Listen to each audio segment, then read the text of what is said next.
فرصت مثل نوین کرمان گذاشتن و اینم بازی هفته پنجمش.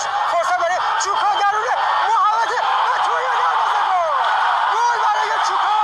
رضا اعتمادی ورزشگاه پوریای ولی کالج منفجر میشه.